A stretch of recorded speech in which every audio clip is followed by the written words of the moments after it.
G'day Steph, it's Jordan here. Love your videos, watch them every Friday morning when you upload. I would love to see some IFR tips and tricks and Cirrus landing tips as well. I think that would be pretty cool. Can't wait to see some stuff on the Friday Flying School.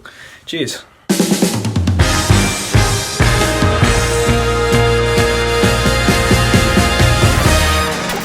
Jordan, thank you very much for that video. That's a really good question actually. Now, we're going to deal with IFR tips and tricks in a later video here on Friday Flying School, but let's talk about how you land a plane. Now, the tips and tricks we're going to be showing you in this video obviously apply to the Cirrus more specifically, but a lot of these techniques can be used across any aircraft. Things like spacing from the runway, speed management, and just what to look for when you're actually coming down your final approach to the runway.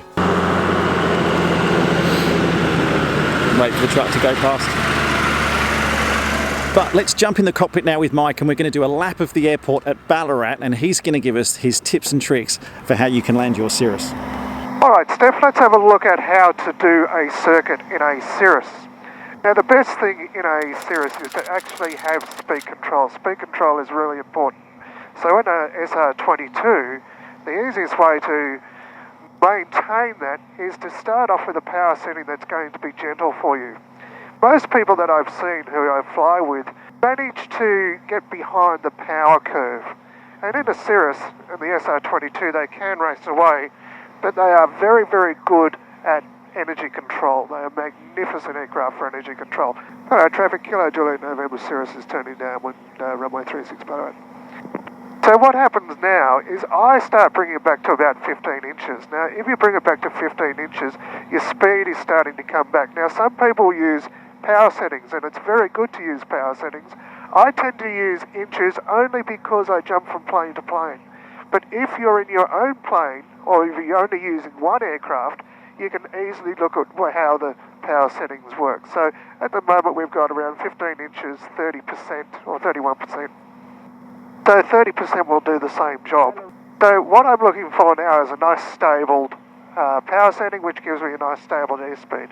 I'm looking at about the wing being, in terms of my distance from the runway, my wing should be pretty close to touching the runway as we go past. Okay. It should be about 1.5 or 1.6 nautical miles from our centre line. If you have a look here off our RNAV that we did on the way in, we are actually 1.5 displaced off the centre line. Yeah, cool. So that's a great place to be for your circuit spacing.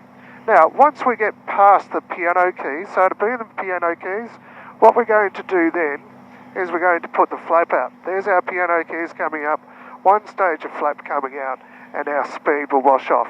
Now, you've got two choices here. You can either start a gradual descent to keep 100 knots. I tend to leave a little bit of power on just to keep that speed at around 100 knots and just trim. Everyone needs to learn that the trim knob is not something that is just put in there for good looks. Now, turning base, we still use the 45 degrees behind, or some people use 2 chord lengths or whatever. I use 45 degrees. Clear right, clear centre, clear left, and around I go. As I come round, I'll do a call. Ballarat traffic, Cirrus Kilo Juliet November is turning base runway 36 Ballarat. And I'm starting to bring the power back to about 12 inches. Now again, looking at the comparison between 12 inches, we'll see what that looks like. That looks like about 20%. So we started off with 30, we've got 20. What are we trying to achieve here? We're actually trying to achieve 90 knots. So it's about the sky, it's about half and half in the sky. And we can go to our last stage of flap now just to make sure that we're stable. So there's our half in the sky. There's my 90 knots. Just bring the power up a fraction. And there we go. Looking onto final. Checking all clear right. Checking all clear left. And we can start our turn. Nice gradual turn onto final. I don't like doing steep turns onto final. And we're looking at a stabilised approach. So a stabilised approach is aspect, aim point, airspeed. So aspect, making sure that we're on the centre line, just coming around there. So aspect, aim point, airspeed as we get onto final. So as we get onto final, we're looking about 80 knots. And it's just a power that maintains 80 knots, whatever you take. Flaps are down, fuel pump is definitely on, so everything's stabilised now. I'm below 500 feet, so I'm stabilised. watching my piano keys, and they should stay in the same position. And I'm just controlling my airspeed with my throttle. And the aim of today is to take as much energy off before the wheels touch the ground, which is why we like to do a chirp.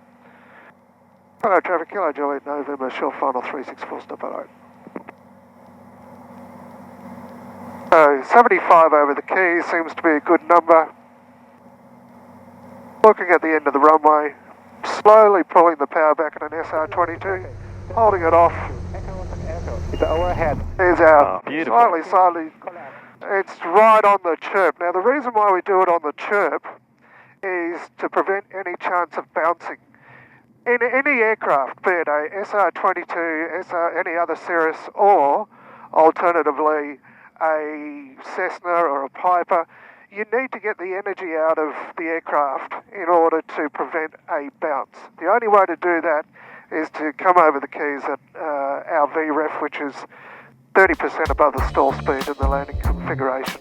And that's how you do it. See, not difficult at all when you break it down into those smaller components. Now, thank you very much for watching. I hope you enjoyed that. Give us a like if you enjoyed that video on landing the Cirrus at Ballarat. Also, big thank you to Air RTP, who actually provided the aircraft for us here on Friday Flying School to make these videos possible for you guys to watch. Specialists in flight training, Cirrus specialists in particular. So if you've got any instructional or training questions, then do get in touch with them down here. Ask for Rob, tell him I said to say hello. It's 1300 Flying if you want to give him a call, or airrtp.com.au.